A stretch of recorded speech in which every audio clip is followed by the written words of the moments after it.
Y demás presentes que habéis venido hoy a acompañarnos. Ante todo, mi agradecimiento al Ministerio de Cultura y a la Universidad de Valencia por haber facilitado y colaborado en la realización de las cuartas jornadas de escritores pro derechos humanos y también contra el acto contra la violencia de género, que lo tendremos mañana a las 6 de la tarde en esta misma sala. Hay una persona de la que quiero hacer especial mención y se trata de la profesora Antonia Sajardo. Ella ha estado trabajando arduamente codo a codo con el Ateneo para conseguir que este sueño que yo acariciaba desde hace un año hoy se haga realidad, que era el de estar en la universidad haciendo estas jornadas.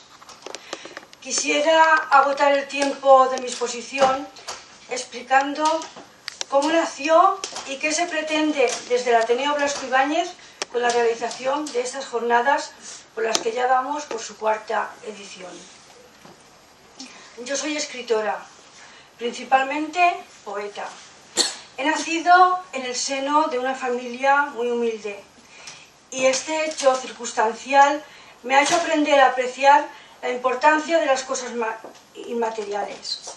Los seres humanos podemos no tener determinada solvencia económica a veces ni para cubrir las necesidades más inmediatas, pero somos ricos en sentimientos, en capacidad de raciocinio y en voluntad.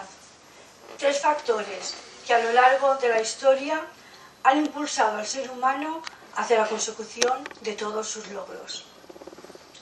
Los escritores trabajamos con el intelecto, cediendo a los pequeños y grandes impulsos que nos manda el raciocinio el fruto del sentimiento al que llamamos inspiración. La palabra, en su acepción verbal o escrita, es el elemento externo más importante que acredita la altura de la inteligencia del ser humano frente a las demás especies. Los escritores tenemos cierta facilidad para jugar con las palabras hasta convertir las 27 letras del alfabeto en verdaderos presentes capaces de halagar el gusto más refinado y también de sembrar el desconcierto más caótico. Por cuanto tengo dicho ya, yo no admito que un escritor use su inteligencia únicamente para rendir homenaje a la literatura, ni que un poeta utilice sus versos solamente para columpiarse en un bucle azulado del que depende y pende el arco iris de la belleza natural. El mundo está lleno de problemas. Hay miles de seres humanos muriendo de hambre a diario. Hay países en los que la libertad de expresión y de circulación externa no existen. Lugares donde la mujer es un ser inferior a la que se la emplea para el trabajo y la procreación únicamente. Se le niega así el derecho a su dignidad de persona. Hay niños esclavos de la miseria que se dejan su infancia hecha jirones dentro de una mina o de una fábrica o de un vertedero de basura. Guerras de insurrección donde los rebeldes lo hacen porque ya no les queda nada que perder. Está también la brecha abismal que, para vergüenza de los países ricos, se agranda más y más frente a los países del tercer mundo. No. Como poeta me niego a no reflejar en parte de mi obra los dolores humanos que claman ser aliviados. Sé que si mi compromiso, por medio de la palabra, ayudar a que haya un mayor y mejor reparto de justicia social en el mundo, habrá otros escritores que también se comprometerán. Por eso, hace 4 años, creé el movimiento Escritores pro Derechos Humanos y le di impulso desde el Ateneo Blasco Ibáñez que presido. Desde entonces, damos conferencias, hacemos actos contra la violencia de género y una vez al año procuramos contactar, como ahora, con profesores universitarios con la intención de dirigir el cúmulo de saber que encierra la universidad hacia la educación de la conciencia de los ciudadanos para crear conciencia social. Pienso que los escritores, como actores culturales que somos, no podemos asistir impasibles a un cambio de época que está pariéndose con demasiado dolor, cuando ciertas dosis de solidaridad por parte de los intelectuales, sumados a los demás principios activos, facilitarían la asistencia al nacimiento de una sociedad mundial robustecida por el sentimiento de libertad, igualdad y solidaridad. Para ello creo que el escritor comprometido debe ejercer el derecho de usar de su libertad de conciencia. Eso le permitirá en cada momento pasar por encima de otros intereses para tratar de hacer de este pequeño universo que llamamos mundo un lugar algo mejor donde todos sus habitantes sean un poco más felices. Reitero el agradecimiento del Ateneo Blasco Ibáñez a la Universidad de Valencia por la cooperación llevada a cabo y deseo que en nombre de la cultura y la educación podamos repetir experiencia el próximo año para seguir creando conciencia social a favor de los derechos humanos. La sociedad lo merece y los escritores lo necesitamos. Muchísimas gracias.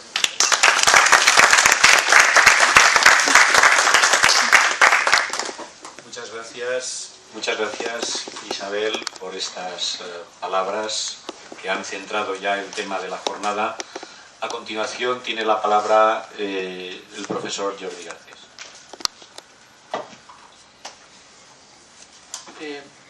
Buenos días, señor vicerrector y amigo Antonio Ariño, presidenta del Ateneo Blasco Ibáñez, escritores, querida compañera Antonia Sajardo, estudiantes, amigos, amigas. Para mí es un honor y un placer estar compartiendo esta mesa con Isabel y con el vicerrector Antonio Ariño, sobre todo un tema tan importante a lo largo de los tiempos, que es escribir sobre los derechos humanos. Siempre que uno escribe sobre derechos humanos a lo largo de la historia y no ha tenido una posición de poder, lo cual le honraba, siempre ha estado a punto de ser un outsider, ¿no? Por consiguiente, lleva implícito o implícita mucha valentía estar constantemente escribiendo no sobre la ética, sobre las normas de honestidad, sino sobre todo de la injusticia y la justicia, ¿no? Este tipo de intelectual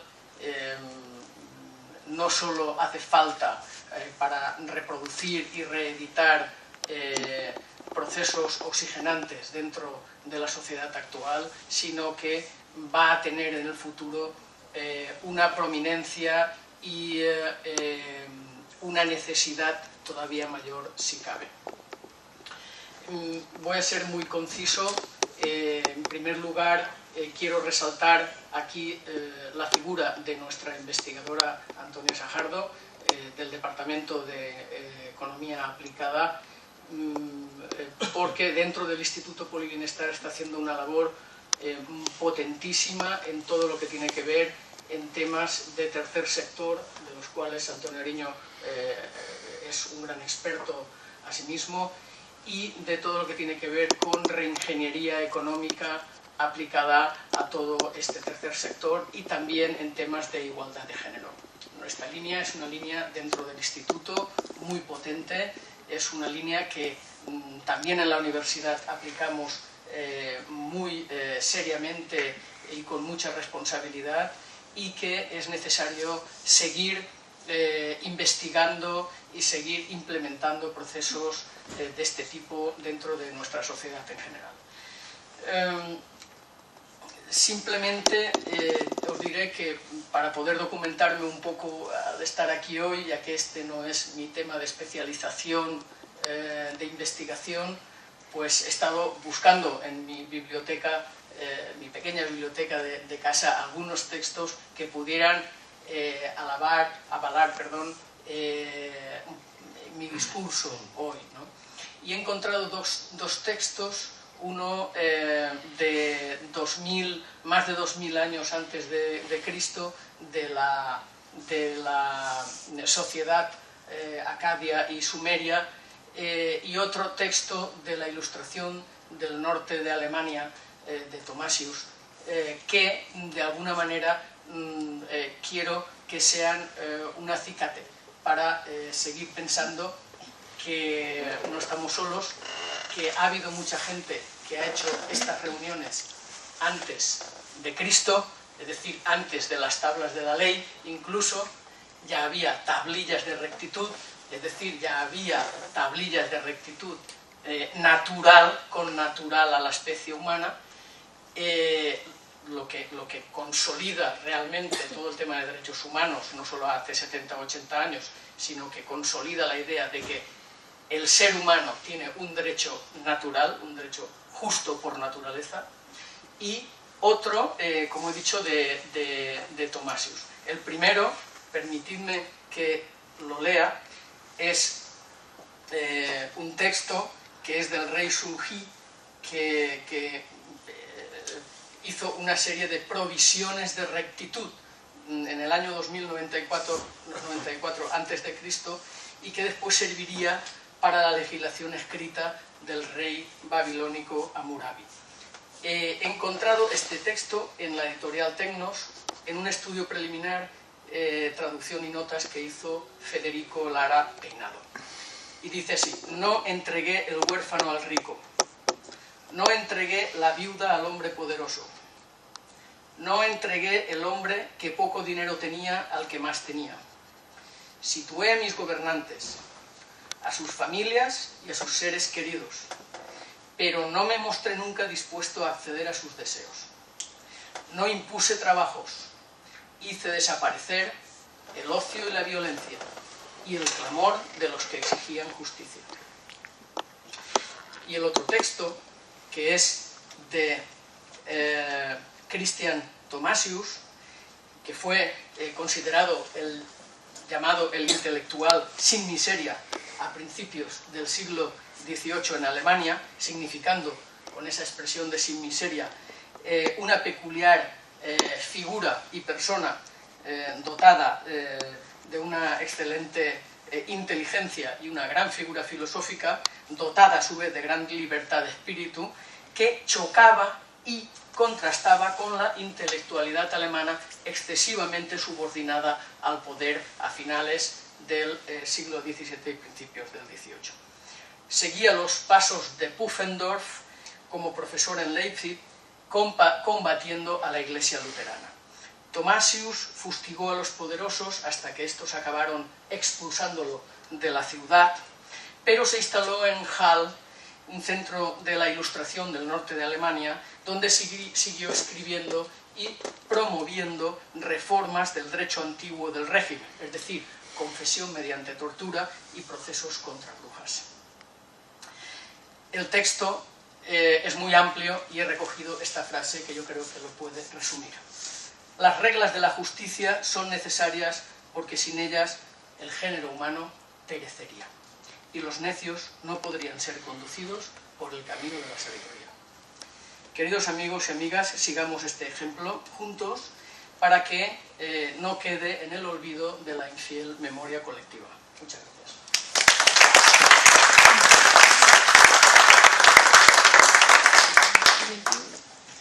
Muchas gracias, Jordi, también por este recuerdo de la antigüedad en la lucha en la que estamos embarcados cuando defendemos los derechos humanos.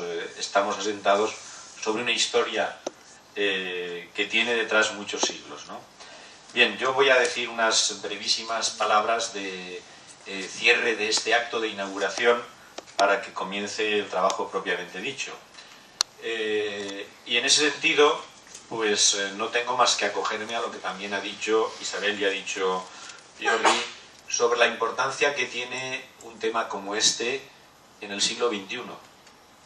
Podemos imaginar a veces que los derechos son una conquista que está ahí y que únicamente hay que aplicar. Y yo creo, por el contrario, que los derechos siempre son un proceso nunca acabado de avance, de tal manera que hay derechos nuevos, sí, a medida que se sube un peldaño quedan muchos otros peldaños por subir, ¿no? Por lo tanto, los derechos hay que verlos desde una perspectiva histórica como un proceso en el cual tenemos que empeñarnos y tenéis que empeñaros también, especialmente las personas más jóvenes que estáis aquí en la sala, porque no estará dado nada de lo que tenemos hoy si no luchamos por mantenerlo.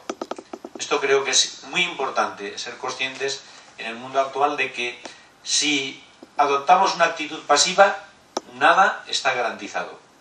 Por el contrario, hemos de adoptar una actitud proactiva, defendiendo los derechos de los demás y los derechos nuestros, porque al defender los derechos de los demás defendemos los nuestros, y al defender los nuestros también estamos construyendo derechos para las otras personas. En segundo lugar, en la sociedad actual, como también señalaba Isabel desde una perspectiva global, hay millones de personas que se encuentran en situaciones extremadamente graves y no podemos mirar para otro lado como si eso no existiese. Millones de personas que no tienen la alimentación básica de cada día. Millones de personas que no tienen escuela, niños y niñas que no tienen opción de acudir a una enseñanza básica, que son, lo sabéis, explotados y explotadas en el trabajo, en la prostitución, en infinidad de circunstancias. En millones de personas que no tienen salud. Los derechos básicos como es la alimentación, la educación y la salud no están garantizados hoy para miles de millones de personas. Y nosotros, aun cuando estemos en una situación convulsa y en crisis, sin duda estamos infinitamente mejor que esas personas. Por eso, para cerrar este acto y dar la pista de salida para la jornada que vais a tener de trabajo, creo que me gustaría cerrarlo también como hizo Jordi con un par de referencias. La primera, respecto a la importancia que tiene el escribir de derechos humanos. Por supuesto que cualquier escritor tiene que tener la posibilidad de escribir sobre cualquier tema, porque eso forma parte de un derecho. La libertad de expresión es ya en sí mismo un derecho, y por tanto la libertad de escribir sobre cualquier tema.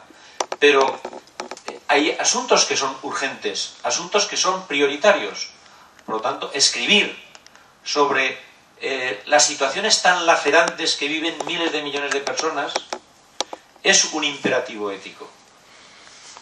Decía Bertolt Brecht, malos tiempos para la poesía, él que se ocupaba tanto en su teatro como en su poesía de tratar de mostrar las injusticias, las desigualdades, los problemas de su época, y trataba de hacer un teatro y una poesía comprometidos.